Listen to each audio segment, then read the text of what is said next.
Hi everyone, this is Rick Reverb back for another episode of Cataclysm Classic. Just kidding everybody, it's Boxamus back with another World of Warcraft discussion video. Now, my friends know me as the guy that becomes obsessed with unremarkable characters that quite literally do nothing, so I thought what better way to return to World of Warcraft videos than to do a top 5 characters that, well, don't really do anything but exist in the world of Warcraft. Number 5, Rick Reverb. What's that? You thought I wasn't going to mention Rick Reverb after mentioning him in the opening of this video? Rick Reverb is actually Sixten WoW's favorite antagonist. He confirmed it in a DM to me. But real talk, why do I like Mr. Reverb? Well, quite frankly, I love the idea of Jaster having a DJ hype man that brainwashes the citizens of Undermine through jams and being a promoter. He also pilots a vehicle called the Boombringer 9000. That's pretty rad. So Rick Reverb, aside from his name, just kind of exists, and for that reason alone, he is my number 5 pick in this video. Number 4, High Warlord Volwrath. High Warlord Volwrath is a character that quite literally got deleted from the War Within for being too against the Alliance and replaced with Captain Brazukan. I apologize to all the Zandalari fans out there for mispronouncing that name.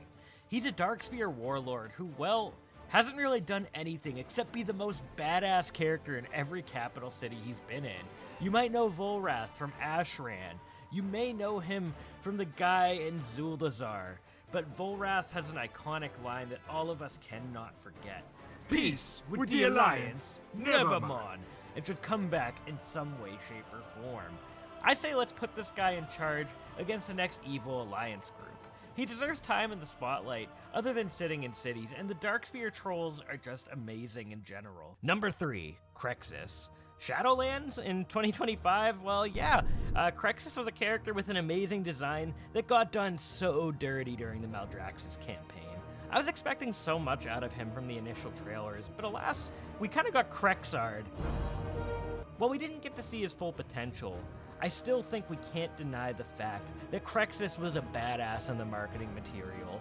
What could have been Blizzard. I want Kxus to do something, although that's never going to happen at this point. Number 2, Winglord Desiren. So Winglord Desiren is actually a character that I made a video on back in Dragonflight that I still actually really like, legitimately.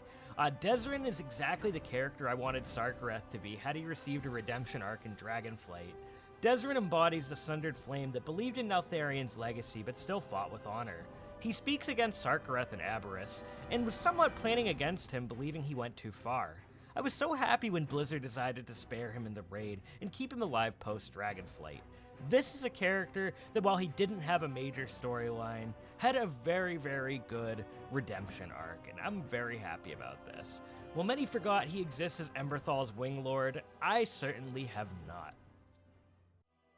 Number 1, Mansroy Flamefist. Now look, I know this is the funniest pick on my list. This actually isn't a troll. It's more for sentimental reason that he's my number 1 pick here. So Mansroy has no lore, other than being a Kultiran mage who becomes a Jadefire Master in the Battle of Dazar'alor, and Dreadlords posing as him in Shadowlands, which I believe was actually debunked. So Mansroy was actually not a Dreadlord. Nah, screw that. You know what? Mansroy's canon ending is in my Machinima series. Why? Because, well, real talk, this character's entire existence is hilarious. It will always be a special one to me because the memes my friend and I have about him. Will he come back? Absolutely not. He doesn't need to come back. And you know what? That's why Mansroy exists in the Machinima-verse. Mansroy Flamefist, the man, the myth, the Kultiran legend. May he rest in peace, and he fought with honor for the Alliance. I'm just kidding, for the Horde. So, everyone, I hope you enjoyed this video. Do you agree with these characters? Do you think they're unremarkable? Do you like them? Who are your favorite unremarkable characters? I'd love to hear in the comments below. And I'll see you all next time on Boxamus Prime.